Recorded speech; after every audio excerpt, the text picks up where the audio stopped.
بسم الله الرحمن الرحيم. الحمد لله رب العالمين والصلاة والسلام على رسوله الكريم. أما بعد. مشاہدین کرام، السلام علیکم ورحمۃ اللہ وبرکاتہ. آج میں آپ کی خدمت میں کتاب نعمت المنان مجموع فتاوی فضیلت الدکتور فضل الرحمن المدنی رحمہ اللہ سے ایک اہم مسئلہ مریض کے تعلق سے لے کر حاضر ہوا ہوں. مریض کے لیے روزے کے سلسلے میں کیا رعایت ہے؟ اس سلسلے میں آپ رحمہ اللہ سے سوال کیا گیا کہ مریض کے لیے روزے کے سلسلے میں شریعت میں کیا رعایت ہے. اگر وہ اپنی بیماری کے باوجود رمضان کے روزے رکھتا ہے تو روزے صحیح ہوں گے یا نہیں؟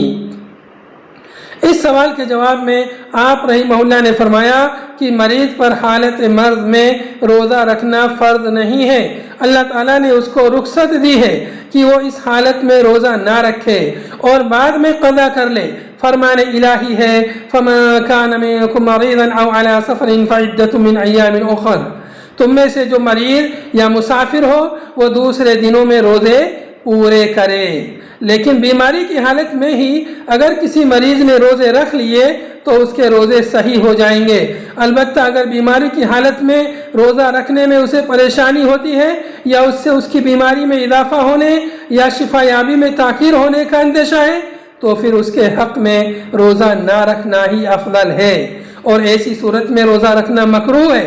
رسول اللہ صلی اللہ علیہ وسلم نے فرمایا ان اللہ یحب ان تؤتى رخصه كما يكره ان تؤتى معصیته. رواہ احمد فی المسند. اللہ تعالیٰ یہ پسند فرماتا ہے کہ اس کی رخصتوں پر عمل کیا جائے جیسے وہ ناپسند کرتا ہے کہ اس کی معصیت کا ارتکاب کیا جائے. ایک مرتبہ رسول اللہ صلی اللہ علیہ وسلم نے سفر میں ایک روزے دار کو دیکھا کہ گرمی کی شدت کی وجہ سے لوگ اس پر سایہ کیے ہوئے ہیں. تو آپ صلی اللہ علیہ وسلم نے فرمایا لیس من البر الصوم فی السفر. سفر میں روزہ رکھنا نیکی نہیں، یعنی اگر مشقت ہے سفر میں پھر بھی روزہ رکھ رہا ہے تو یہ نیکی نہیں ہے. وآخر دعوانا ان الحمد للہ رب العالمین.